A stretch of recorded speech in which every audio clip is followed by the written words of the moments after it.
Hey guys, we're back. This time we're taking a look at Madoshi, Priest of the Sun and Moon.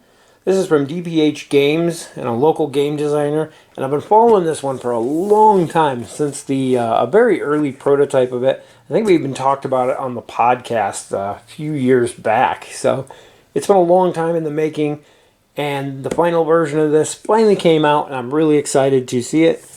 And we're going to get in and take a look.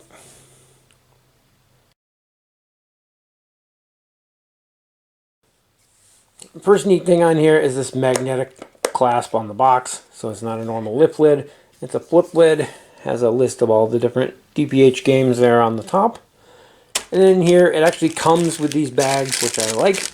You got a larger one that can be flattened out to carry the screen printed wood tokens, which I think came out really nice. I did have one that had a mistake. It was chipped in the corner, and they sent me a replacement really quick. All I had to do was let them know about it. So, I love the way that these turned out. The only thing that kind of bothers me is that the fire is kind of an orangish. I would have thought that would have been more of a red. And then they got wood is green, earth, it's like a brownish. Maybe it's something with the elements. Maybe that's the colors they associate with them, but I always thought the fire should be more of a red than an orange. That's just personally me.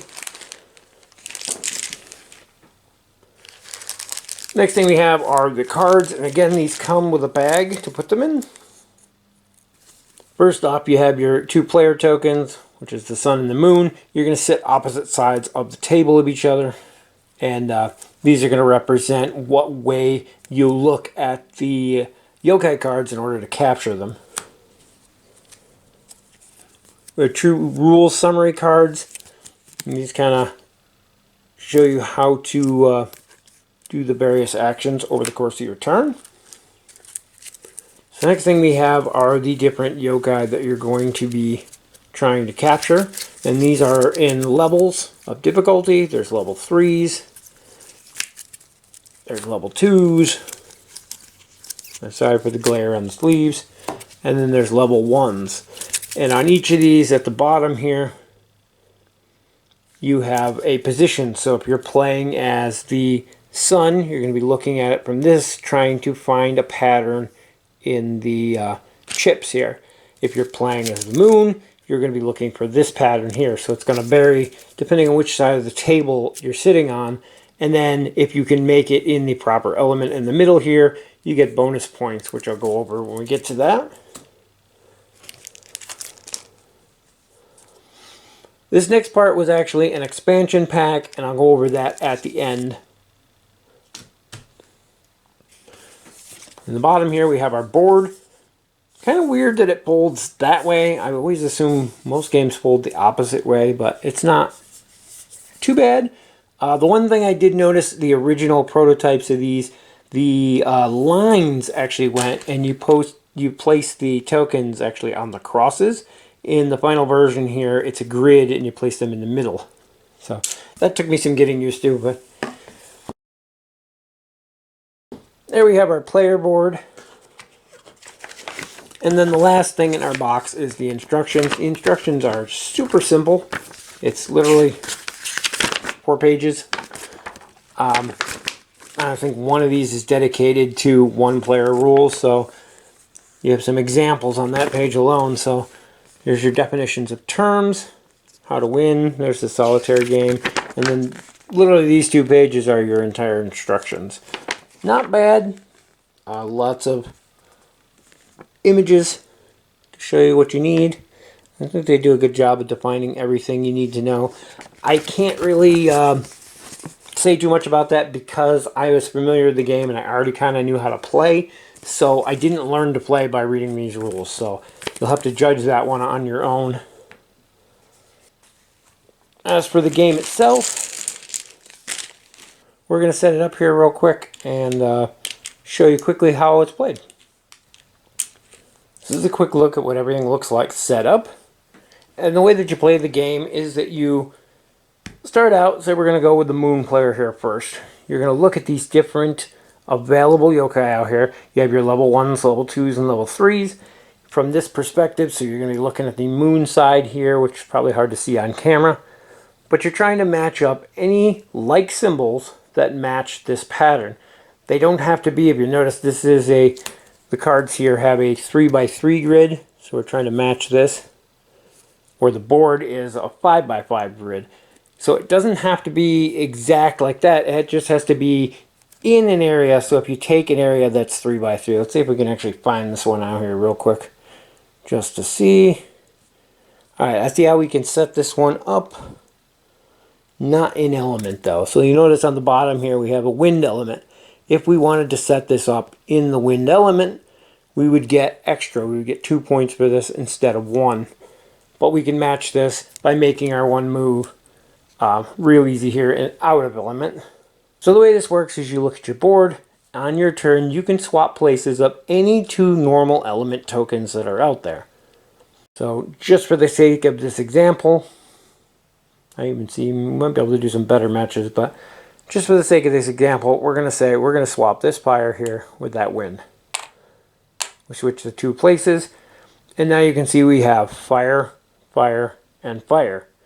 There's fire, blank, fire in an L shape here. And if you look at our thing, we need symbol, blank symbol in an L shape, which is exactly what we have. Now, if you can match multiples, so say we can match the pattern on here and the pattern on here all in one turn, you can claim all 3 if that's possible. But for this, we're only looking at this one right here. So we will claim this, and because we did it in fire and it required wind, we're going to get the out of element side here. And then we get this magic effect at the top here, which is to flip a wood token. So we're going to place this on this side for out of element, like so. So we can see our 1 point that we scored. And then we're going to, was that a wood again? We're going to flip a wood token. Now on the back sides of these tokens, there is a wild card on some of them, or some of them have a void. A void is basically a blank, nothing that can't be moved, and it can't be used. Well, it can be moved by magic, but we'll get to that when we get to one of those. But you can't move it as your normal move for the turn. So we're going to take this one here in the corner, flip it over, and as you can see, we get a wild card there. Now that can be any color you want. Now that makes this get a little more complicated when you're trying to look at your patterns, because your eyes are drawn to the colors and you're trying to make the patterns out of the colors in your head, and you got to remember that these can be any. So that's kind of an interesting aspect of the game. But that would be our turn. It would go on to the other player's turn, and they get to swap any 2 pieces on the board, but you cannot move the wild cards or the voids if they come out, unless it is by magic of one of these cards that allows you to do so. So we're going to go and just set this up here so we can show an example. Let's say a few turns have gone by. This is moved.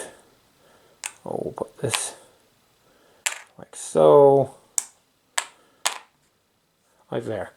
When we come to this player's turn, and this is our board layout, you're going to take this here, and you can see we've got this sideways T here, which is what we're looking for, in water no less. So we're going to score 5 points for this, and this allows you to swap a wild with an element. So this, using magic like this, is the one and only time when we can move this wild here. And because we scored this in element, it goes on the other side here, so you can see our 5 points are showing. And then we would get to swap. There's only one wild out there, but we could swap it with anything on the board. Ideally, you want to look over here and try to plan ahead so you can set up future turns by moving things. And you can build up combos where you can take multiples of these at a time. But you have to be careful, because some of these, especially the level 3 ones, have some powerful abilities that allows you to rotate a block of 4 tokens. So you can take 4 tokens here, and you would move this one to here, this one to here, this one to here, this one to here, this one to here. And it doesn't necessarily have to help you, but it may completely screw up something your opponent was setting up. Or my personal favorite, well, now see, that one flips all void tokens. That one gets rid of all wild tokens. Slide rows diagonal. I think it's some of the mid-range, and there's a void token. I accidentally flipped one over, but I think it's one of these in the middle that does my personal favorite. Yes, this one here. That was my personal favorite. You could have the board all set up to where you want, and somebody will take this, and this entire board will get rotated around 180 degrees. So now you're looking at what was their side of the board, they're looking at what was your side of the board, and you're starting over from scratch because you have no idea where anything is again. So it's an interesting game. There's a lot of strategy to it. You're trying to set up your own matches over here, but you also have to keep an eye on what your opponent is doing, because by moving specific things on your own side of the board, you can set things up for them without even knowing it. And it's just a lot of interesting back and forth. It's kind of like almost like a chess type game. And you're trying to prevent your opponents from getting these high points matches, at the same time setting yourself up for. Do you want to go for the low cost, easy to get yokai that only takes 3 in a specific position to capture? Or do you want to take more time to set up the level 2, level 3 ones that are worth a lot more points and have more interesting abilities that get triggered off? But in doing so and setting those up, you run the risk of your opponent messing it up or your opponent taking them. That's another big thing, is you could spend time setting up one of these five element matches only to have them take it, and the one that pops up has a completely different pattern on it. The game's got pretty much infinite replayability because the board is completely set up at random. You shuffle all these up and just randomly distribute them out, so the board is different every time you play. And if you play as the moon or the sun character, the symbols on every card are different depending on the order these come up and the color, the side that you're playing, you're going to be looking for different patterns too. So that's going to change things up. The game ends when any one of these 3 piles runs out. There are less of the level 3 ones because they're harder to make. There are more of the level 1 ones because they're easier to make. The other thing to keep in mind is on the flip side of these tokens, there are more voids than there are wilds. And as you go through these, a lot of the level 1 cards, I think all of them to be honest, cause you to flip over tokens. And in doing so, not only are you putting a dead space in the board that can't be used to make your matches, but suddenly, like in this case, we're down to only 2 actual water elements on the board. You can't actually complete a level 2 or 3 capture in water without using wild cards now, because these take 4, these take 3, or these take 5, even these take 3. So with 2 only, you can't even capture something in water right now without using a wild card. So that's something to keep in mind too. Maybe you don't want to take a certain one of these because you don't want to flip and possibly lose an element that you could need for something you're trying to set up. So lots of cool strategy there. I love the game, and I loved watching the design process along the way from the original version all the way up to this final version of it. Now if you back this on the Kickstarter, you got the Madoshi Cast Spells expansion pack. I don't know if this is available separately. You'll have to check that out. I'll have a link down to the DBH Games page in the description. But this is a cool little expansion pack. It comes with this one rules card here. It explains you how to do it. If you're playing solo, you take out the curse cards. You randomly deal out 3 cards to each player, and then they're secret till used. You can only use them once. And then they have a little timing icon on them, which right there, it shows you what those are and how to use them. So you're going to shuffle up these cards, deal them out to the players, and it gives you special magic abilities that you can use. Again, the timing depends on these cards here. And they allow you to just basically mess with the state. And I really like the concept of these. I have not gotten to play with them yet. I've only played, I think, 3 games of this now in the normal mode and like 3 or 4 solo. But they look like an interesting addition. Once you've gotten the hang of things and gotten the basics down packed, then you can throw these in there to change things up and make it a little interesting addition to the game. Overall, I really enjoy the game, though. Like I said, I've been waiting for it for a long time to come out. I've liked it since the first iterations, and it's only gotten better since then. The addition of a solo version is definitely welcome, especially in this day and age. And in the solo version, you do not have an opponent across the table that you're playing against. You're actually playing against a timer, basically. Every turn when you make your move, if you capture a yokai, you're fine. You put them under just as normal. If you don't, however, you will take one and remove it from the game. It goes over here in a pile. And actually goes until all of the piles are gone, not just one. And then you total up your score and see what you got. So far, I've gotten a couple of mediocre scores. I think my highest has been a 38, which there's a chart in the middle here to compare your high scores to. So I'm getting close to the top, but I haven't got up there yet. So it's an interesting combo. I will say the strategy I found is to concentrate on the bigger matches. If you concentrate on the lower matches, then what happens is later on it's very difficult to do the higher tier matches, and by the time you set one up, you're having to discard it. So keep that in mind if you play the solo version. If you play the multiplayer version, you have a little bit more leeway to set up larger matches as long as your opponent's not cutthroat and just taking one every turn. So there's a lot of ways you can play and a lot of strategy to it. And it's very interesting in how different people play the game as well.